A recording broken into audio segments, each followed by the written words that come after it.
ಆದ್ಮೇಲೆ ಇವತ್ತು ನಾವು ಗುಂಡ್ಲುಪೇಟೆ ತಾಲೂಕು ಬೇಗೂರು ಹತ್ರ ಸೋಮಹಳ್ಳಿ ಅದ್ರ ಪಕ್ಕ ಕೊಡಗಪುರ ಅಂತ ಒಂದು ಗ್ರಾಮ ಬರುತ್ತೆ.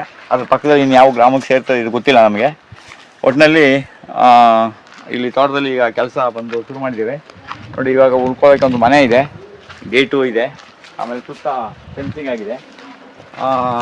ಜೊತೆಗೆ ಈಗ ಜಮೀನೆಲ್ಲ ಈ ರೀತಿಯೆಲ್ಲ ಕಂಪ್ಲೀಟ್ ಖಾಲಿ ಇದೆ, ಫುಲ್ ಖಾಲಿ, ಏನು ಇರಬಾರ್ದು. ಎಲ್ಲೋ ಒಂದು ಸಣ್ಣ ಪುಟ್ಟ ಬಾಳೆ ತೆಂಗು ಎಲ್ಲ ಸೈಡೆಲ್ಲ ಹಾಕ್ಕೊಂಡಿರೋದು ಎಲ್ಲ ಇದು ಹಾಕ್ಕೊಂಡಿದ್ದಾರೆ. ಅದೇ ರೀತಿ ಇಲ್ಲಿ ಫಿಲ್ಟ್ರು ಕ್ಲೀನ್ ಮಾಡಿರೋದು, ಕ್ಲೀನ್ ಮಾಡೋಕ್ಕೆ ಫಿಲ್ಟ್ರು ರೆಡಿ ಇದೆ. ಆಮೇಲೆ ಅದೇ ರೀತಿ ಇಲ್ಲಿ ಒಂದು ನೀರನ್ನು ಸಂಗ್ರಹಿಸಿಟ್ಕೊಳ್ಳೋಕ್ಕೆ ಒಂದು ಕೃಷಿ ಹೊಂಡ ಇದೆ. ಈಗ ಒಂದು 15-20 ಲಕ್ಷ ಎಷ್ಟು ಲೀಟರ್ ನೀರು ಸಂಗ್ರಹ ಆಗುವಷ್ಟು ಒಂದು ಜಾಗ ಇದೆ. ಬೋರ್ ನೀರು ನೇರವಾಗಿ ಅಲ್ಲಿ ಬಂದು ಬೀಳುತ್ತೆ. ಅಲ್ಲಿ ಬಂದು ಬಿದ್ದ ಮೇಲೆ ಇಲ್ಲಿಂದ ನಾವು ಡ್ರಿಪ್ಪಿಗೆ ಕನೆಕ್ಟ್ ಮಾಡ್ಕೊಳ್ತೀವಿ. ಹಾಗೆ ಅಲ್ಲಿ ಜಮೀನಲ್ಲಿ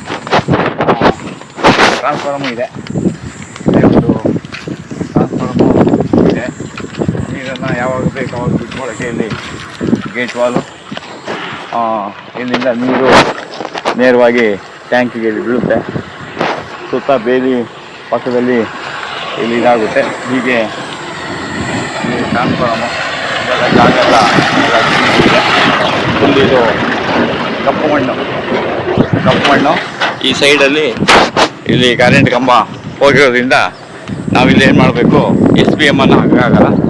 SBM ಬದಲಿಗೆ ನಾವೇನು ಮಾಡ್ಬೋದು, ಪಾರಿಜಾತ ಬಗ್ಗೆ ಇನ್ನಿತರ ಯಾವುದಾದ್ರೂ ಚಿಕ್ಕ ಗಿಡಗಳನ್ನ ಹಾಕ್ಬೋದು. ಭೂಮಿ ಎಲ್ಲ ಲೆವೆಲ್ಲಾಗಿ ಎಲ್ಲ ಉತ್ತು ಎಲ್ಲ ರೆಡಿಯಾಗಿದೆ, ಫುಲ್ ಕಪ್ಪು ಮಣ್ಣು. ಈ ಜಾಗದಲ್ಲಿ ನಾವು SBMನ ತೆಂಗಿನ ಗಿಡವನ್ನು ಹಾಕಬೇಕಾದ್ರೆ ಎಲ್ಲ ಮಾಮೂಲಿ ನಾವು ಬಾರ್ಡ್ರಿಂದ 15 ಅಡಿ ಆಗ್ತಾಯಿದ್ದೋ, ಇಲ್ಲಿ ನಾವು 20 ಅಡಿ ದೂರ ಹಾಕಬೇಕಾಗ್ತದೆ. ಮೊದಲು ಬಾಳೆ ಹಾಕಿದ್ರು, ಆ ಬಾಳೆ ಎಲ್ಲ ಇವಾಗ ಒಂದೊಂದು ಮಧ್ಯ ಎಲ್ಲ ಹುಡ್ತಾ ಇದೆ. ಅದೆಲ್ಲ ನಾವು ಪುನಃ ರೋಟಾವೇಟ್ರ್ ಹೊಡೆದು ಕ್ಲೀನ್ ಮಾಡುವಾಗ ಎಲ್ಲ ಸರಿಯಾಗುತ್ತೆ. ಇಲ್ಲಿ ಮೊದಲು ಮಾಲೀಕರು ತೋಟ ತಗೊಳ್ಳೋವಾಗಲೇ ಅದಕ್ಕೆ ಪೂರ್ವ ಮಾಲೀಕರು ಎಲ್ಲ ಡ್ರಿಪ್ ಲೈನೆಲ್ಲ ಅಂಡರ್ಗ್ರೌಂಡಲ್ಲಿ ಮಾಡಿದ್ದಾರೆ. ಅದು ಎಷ್ಟು ಮಟ್ಟಿಗೆ ಅದು ವ್ಯವಸ್ಥಿತವಾಗಿದೆ ಅನ್ನೋದು ಇನ್ನು ನಾವು ಅದನ್ನು ಟೆಸ್ಟ್ ಮಾಡಿ ನೋಡಬೇಕು. ಈಗಾಗಲೇ ಸಣ್ಣ ಪುಟ್ಟ ಡ್ರಿಪ್ ಲೈನೆಲ್ಲ ಅದನ್ನು ಇಲ್ಲಿ ಸರಿ ಮಾಡಿದ್ದಾರೆ. ಹೀಗೆ ಮಧ್ಯದಲ್ಲಿ ಡ್ರಿಪ್ ಲೈನ್ ಹೀಗೆ ಮಾಡಿದ್ದಾರೆ. ಇದು ಲೆಫ್ಟ್ ರೈಟು ಎಡಗಡೆ ಬಲಗಡೆಗೆ ಲ್ಯಾಟ್ರನ್ ಮಾಡೋಕ್ಕೆ ಹೋಗಿದ್ದಾರೆ. ಇದೊಂದು ಅದನ್ನು ಹಾಗೆ ಉಳಿಸ್ಕೊಳ್ಳಿ ಅಂತ ಹೇಳಿದ್ದಾರೆ. ಅದನ್ನೇ ಉಳಿಸ್ಕೊಂಡು ನಾವಿಲ್ಲಿ ತೋಟವನ್ನು ಮಾಡಬೇಕು ಅಂತ ಪ್ಲ್ಯಾನ್ ಮಾಡಿದ್ದೀವಿ. ಭೂಮಿ ಎಲ್ಲ ಚೆನ್ನಾಗಿ ಎಲ್ಲ ಕಂಪ್ಲೀಟ್ ಖಾಲಿ. ನಾವು ಯಾವುದೇ ಜಮೀನಿಗೂ ಅಷ್ಟೇ ಬರಬೇಕಾದ್ರೆ ನಮಗೆ ಜಮೀನು ಕಂಪ್ಲೀಟ್ ಖಾಲಿ ಇರಬೇಕು. ಈ ಥರ ಖಾಲಿ ಇದ್ದಾಗ ನಾವು ಅಲ್ಲಿ ಹೇಗೆ ಬೇಕೋ ಹಾಗೆ ಒಂದು ಒಳ್ಳೆಯ ಅದ್ಭುತವಾದ ತೋಟವನ್ನು ಮಾಡ್ಬೋದು. ಅದ್ರ ಬದಲು ಗೋಜು ಆಗಬಾರ್ದು. ನಾನು ತುಂಬ ಅನೇಕ ಸಭೆ ಸಮಾರಂಭಗಳು ನೋಡ್ತೀನಿ. ಒಂದು 35-40 ವರ್ಷಗಳ ಹಿಂದೆ ಒಂದು ಯಾವುದಾದ್ರು ಒಂದು ಸಭೆ ಕಾರ್ಯಕ್ರಮ ಅದರಲ್ಲಿ ಏನಾಗೋದು ಅಂದರೆ, ಸ್ಟೇಜಲ್ಲಿ ಇನ್ವಿಟೇಷನಲ್ಲಿ ಅಂದರೆ ಆಹ್ವಾನ ಪತ್ರಿಕೆಯಲ್ಲಿ ಯಾರು ಅಧ್ಯಕ್ಷರು, ಯಾರು ಮುಖ್ಯ ಅತಿಥಿಗಳು, ಯಾರು ಭಾಷಣಕಾರರು ಅಂತ ಮೊದಲೇ ಒಂದು ಲಿಸ್ಟ್ ಆಗ್ತಾಯಿತ್ತು. ಅದೇ ಥರ ಅಲ್ಲಿ ಅಷ್ಟೇ ಜನ ಸ್ಟೇಜಲ್ಲಿ ಕೂತ್ಕೊಳ್ತಾಯಿದ್ರು.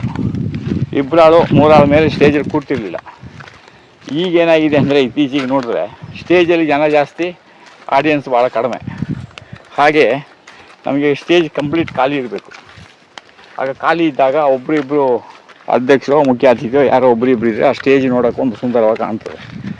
ಅದು ಬಿಟ್ಬಿಟ್ಟು ಸ್ಟೇಜಲ್ಲೇ ಜನ ಜಾಸ್ತಿ, ಆಡಿಯನ್ಸ್ ಕಡಿಮೆ ಆಗಿಬಿಟ್ರೆ ಹೆಂಗೆ ಸಭೆ ಸಮಾರಂಭಗಳು ಆಗ್ತಾಯಿದ್ದೋ ಆ ರೀತಿ ಆಗಬಾರ್ದು. ಅದಕ್ಕೆ ನಾವು ಹೇಳೋದು, ನಿಮ್ಮ ಜಮೀನು ಕಂಪ್ಲೀಟ್ ಖಾಲಿ ಇರಬೇಕು. ಖಾಲಿ ಇದ್ದಾಗ ನಾವು ಅಲ್ಲಿ ಏನು ಬೇಕಾದ್ರೆ ತೋಟವನ್ನು ಅದ್ಭುತವಾಗಿ ಮಾಡ್ಬೋದು. ಇದು ನಿಮ್ಮ ಶಾಸ್ತ್ರ ಪ್ರಕಾರ, ವಾಸ್ತು ಪ್ರಕಾರ ದೇವಮೂಲೆಯಲ್ಲೇ ಬೋರ್ ಇದೆ. ಈ ಬೋರಿಂದ ನೀರು ನೇರವಾಗಿ ಹೋಗಿ ಅಲ್ಲಿ ಇದಕ್ಕೆ ಬೀಳುತ್ತೆ, ಕೃಷಿ ಹೊಂಡಕ್ಕೆ ಬೀಳುತ್ತೆ. ಅಲ್ಲಿಂದ ನಾವು ನೀರನ್ನು ಹಾಯಿಸ್ಕೊಳ್ಬೋದು. ಇದೇ ರೀತಿ ಇಲ್ಲಿ ಒಂದು ರಸ್ತೆಯನ್ನು ಸಮೇತ ಇಲ್ಲಿ ನಿರ್ಮಾಣ, ಸುತ್ತ ರಸ್ತೆ ಬಂದೇ ಬರುತ್ತೆ. ಇಲ್ಲಿ ಆ ಕಡೆ ಸೈಡು ರಸ್ತೆ ಬರುತ್ತೆ, ಇಲ್ಲೂ ರಸ್ತೆ ಬರುತ್ತೆ. ಹಾಗೆ ಇಲ್ಲಿ ಆ ಮಣ್ಣು ಸ್ವಲ್ಪ ಅಷ್ಟೇ, ಎಲ್ಲ ರಸ್ತೆಗೆ ಅಂತ ಹಾಕಿದ ಮಣ್ಣು ಈ ಥರ ಬಿಳಿ ಮಣ್ಣು ಇಲ್ಲಾಗಿದೆ. ಇಲ್ಲೂ ಕೂಡ ಅಷ್ಟೇ ನಾವು ತೋಟವನ್ನು ಮಧ್ಯದಲ್ಲಿ 2 ಭಾಗವಾಗಿ ಇಲ್ಲಿ ವಿಂಗಡಣೆ ಮಾಡ್ತೇವೆ. ಇದು ಪಕ್ಕಕ್ಕೆ ಬಂದಿರುವಂಥ ರಸ್ತೆ. ಇದು ಸೆಂಟರ್ ರಸ್ತೆ. ಇದು ಹೊಂಡ ನೀರು ಬಂದಿದ್ದು ನೀರು ಹೋಗಲಿ ಅಂದ್ಬಿಟ್ಟು ನಾವು ಇಲ್ಲಿ ಈ ಕಡೆ ಸೈಡ್ನಲ್ಲಿ ಟ್ರೆಂಚನ್ನು ತೆಗೆಸಿದ್ದೇವೆ. ನೀರು ಬಂದರೆ ಅದರ ಕಂಪ್ಲೀಟು ಹೋಗ್ಬಿಡ್ಬೇಕು, ಸೀಟ್ ಆಗಬಾರ್ದು. ಯಾವುದೇ ಕಾರಣಕ್ಕೂ ಇದು ಮುನ್ಸೂಚನೆ ಇದಲ್ಲ, ಮುನ್ನೆಚ್ಚರಿಕೆಯಲ್ಲೇ ನಾವು ಜಮೀನನ್ನ ಹೀಗೆ ಮಾಡ್ಕೋಬೇಕು. ಇದು ಒಂದು ಸೆಂಟರ್ ರಸ್ತೆ ಇರ್ತದೆ ಇಲ್ಲಿ. ಇದು 2 ಭಾಗ ಆಗ್ತದೆ, ಎ ಮತ್ತು ಬಿ ಅಂತ 2 ಭಾಗ ಆಗುತ್ತೆ.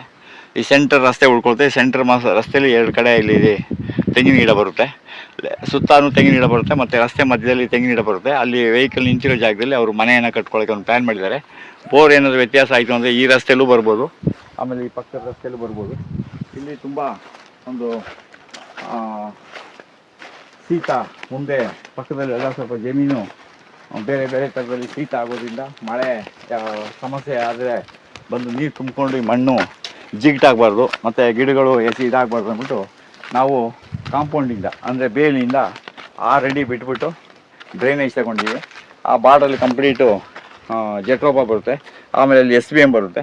ಈ ರಸ್ತೆನ ನಮಗೆ ಜಾಸ್ತಿ ಸದ್ಯಕ್ಕೆ ಯೂಸ್ ಆಗೋಲ್ಲ, ಆದರೆ ಇಲ್ಲೂ ತೆಂಗಿನ ಗಿಡ ಬರುತ್ತೆ. ಬಂದ್ರೂ ನಮಗೆ ಶೀತ, ಜಮೀನಿಗೆ ಏನಾದರೂ ಆ ಕಡೆ ಸೈಡ್ನಲ್ಲಿ ಜಮೀನು ಶೀತ ಆಯಿತು ಅಂದರೆ ಆ ಶೀತ ನಮ್ಮ ಜಮೀನಿಗೆ ಬರಬಾರ್ದು ಅನ್ನೋ ಒಂದೇ ಒಂದು ಕಾರಣದಿಂದ ಬೇಲಿಯಿಂದ 6 ಅಡಿ ಒಳಗಡೆ ಒಂದು 2.5-3 ಅಡಿ ಆಳದಲ್ಲಿ ನಾವು ಡ್ರೈನೇಜನ್ನು ಇಲ್ಲಿ ಮಾಡ್ಕೊಂಡಿದ್ದೇವೆ. ಈ ಡ್ರೈನೇಜು ಭೂಮಿಯಲ್ಲಿ ಏನೇ ಸ್ವಲ್ಪ ನೀರು ಬಿಟ್ಟಿದ್ರು ಅಥವಾ ಪಕ್ಕದಲ್ಲೇನಾದರೂ ಶೀತ ಆದರೆ ಅದೇನಾಗುತ್ತೆ ಅಂದರೆ ನಮ್ಮ ಜಮೀನಿಗೆ ಶೀತ ಆಗೋದಿಲ್ಲ. ಅದಕ್ಕೆ ಏನು ಮಾಡಿದ್ವಿ, ಈ ರೀತಿ ಟ್ರೆಂಚನ್ನು ತೆಗೆದು ಆ ಕಡೆ ಸೈಡ್ನಲ್ಲಿ ಅಲ್ಲಿ SBM ಎಲ್ಲ ಬರುತ್ತೆ. ಮಣ್ಣು ಕಂಪ್ಲೀಟು ಎಲ್ಲ ಬಿಳಿ ಮಣ್ಣು ಆಗಿರೋದ್ರಿಂದ ಇಲ್ಲಿಗೆ ಆದಷ್ಟು ನಾವು ಅಗಸೆ, ಗ್ರೀಸಿಡಿಯ, ನುಗ್ಗೆ ಜಾಸ್ತಿ ಹಾಕಬೇಕಾಗ್ತದೆ. ನೈಟ್ರೋಜನ್ ಫಿಕ್ಸೇಷನ್ ಗಿಡಗಳು ಜಾಸ್ತಿ ಆಗಬೇಕಾಗುತ್ತೆ. ಬಹುಶಃ ನನಗನ್ನಿಸ್ತದೆ ಈ ಮೊದಲ ಮಾಲೀಕರು ಈ ಜಮೀನು ಕಂಪ್ಲೀಟು ಬಿಳಿ ಮಣ್ಣು ಆಗಿರೋದ್ರಿಂದ ಇದರ ಮೇಲೆ ಗೋಡು ಮಣ್ಣನ್ನು ಹೊಡೆದು ಏನೋ ಒಂದು ಸರ್ಕಸ್ ಮಾಡಿದ್ದಾರೆ ಅಂತ ಅನ್ನಿಸ್ತದೆ. ತುಂಬ ಜನ ಏನು ಮಾಡ್ತಾರೆ, ಜಮೀನನ್ನು ಮಾರಬೇಕಾದ್ರೆ ಅದಕ್ಕೊಂದು ಅಲಂಕಾರ ಮಾಡ್ತಾರೆ. ಅದಕ್ಕೊಂದು ಕೆಂಪು ಮಣ್ಣು ತಂದು ಹಾಕೋದು, ಸುತ್ತ ಕಾಂಪೌಂಡ್ ಕಟ್ಟೋದು, ಅಥವಾ ಕಂಬಕ್ಕೆಲ್ಲ ಬಣ್ಣ ಹೊಡಿಯೋದು, ಈಗೆಲ್ಲ ತುಂಬ ಜನ ಸೃಷ್ಟಿಯಾಗಿದ್ದಾರೆ. ಅದರಿಂದ ಯಾರೇ ಜಮೀನು ತಗೊಳ್ಳೋದಾದರೂ ಭಾಳ ಹುಷಾರಾಗಿ ಕೇರ್ಫುಲ್ಲಾಗಿ ತಗೊಳ್ಳೋದು ಒಳ್ಳೆಯದು ಅಂತ ನಾನು ಎಲ್ಲರಿಗೂ ನಮಗೆ ಒಂದು ಕಿವಿ ಮಾತನ್ನು ಹೇಳ್ತೇನೆ. ಈಗ ಇಲ್ಲಿ ಫ್ರೆಂಚ್ ಆಯಿತು, ಆ ಕಡೆ ಸೈಡ್ನಲ್ಲಿ ನಮಗೇನಾದರೂ ಹಾಳಾಯಿತು ಅಂದರೆ ನೋಡಿ, ಈಗ ಅವಾಗಲ್ಲಿ ಏನಾಗುತ್ತೆ, ಅಂತ ಜಾಗದಿಂದ ಈಗ ಆ ಕಡೆ ಜಮೀನು ಅಲ್ಲಿ ಏನಾದರೂ ಅವರು ವ್ಯವಸಾಯ ಮಾಡಿ ನೀರು ಬಿಟ್ಟರೆ ಅಥವಾ ಮಳೆ ನೀರು ಜಾಸ್ತಿ ಬಂದಾಗ ಇಲ್ಲಿಗೆ ನಮಗೆ ಶೀತ ಆಗಬಾರ್ದು ಅನ್ನೋ ಉದ್ದೇಶದಿಂದ ಟ್ರೆಂಚ್ ಇಲ್ಲಿ ಹೊಡ್ಕೊಂಡಿದ್ದೇವೆ. ಈ ಟ್ರೆಂಚು ನಮಗೆ ಒಂದು ಮುನ್ನೆಚ್ಚರಿಕೆ.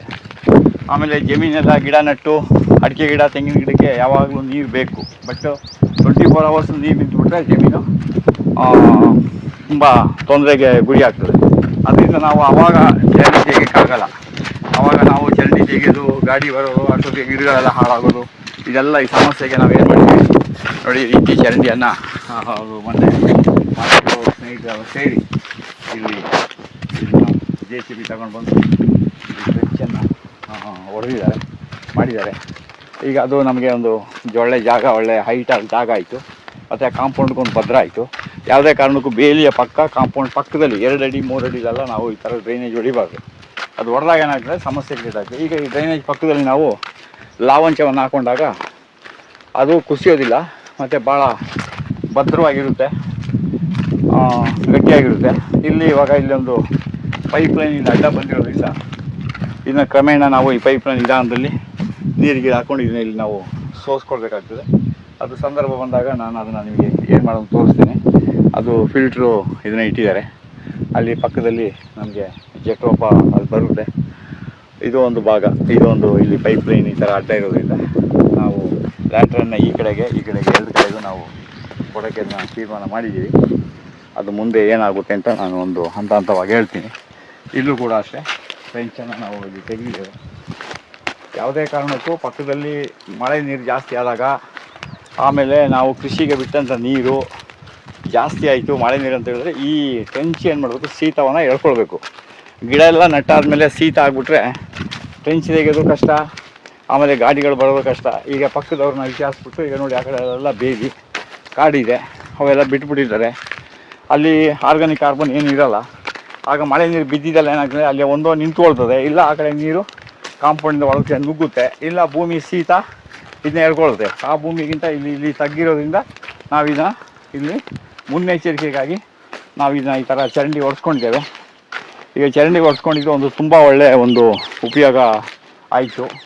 ಇನ್ನು ಮುಂದೆ ಮಳೆ ಬಿದ್ದರೂ ಅಥವಾ ನೀರು ಜಾಸ್ತಿ ಕೊಟ್ಟರು ಈ ಭೂಮಿ ಯಾವುದೇ ಕಾರಣಕ್ಕೂ ಇಲ್ಲಿ ಶೀತ ಆಗೋದಿಲ್ಲ. ಆಮೇಲೆ ಈ ಮಣ್ಣನ್ನು ಭಾಳ ಚೆನ್ನಾಗಿ ಹಾಕಿದ್ದಾರೆ ನೋಡಿ ಅವರು. ಕ್ಲೀನ್ ಮಾಡುವಾಗ ಆ ಟ್ರೆಂಚ್ ತೆಗೆಯುವಾಗ JCB ಆಪ್ರೇಟರ್ಗಳು ಒಬ್ಬೊಬ್ಬರು ತುಂಬ ಒಳ್ಳೆಯವರು ಇರ್ತಾರೆ. ಇನ್ನು ಕೆಲವರು ಹೇಳಿದ ಮಾತು ಕೇಳದಿರೋರು ತುಂಬ ಜನ ಇರ್ತಾರೆ. ಅಂಥ ಸಂದರ್ಭದಲ್ಲಿ ಬಂದಾಗ ನಾವೇ ತಾಳ್ಮೆಯಿಂದ ಕೆಲಸ ಮಾಡಿಸ್ಕೋಬೇಕು.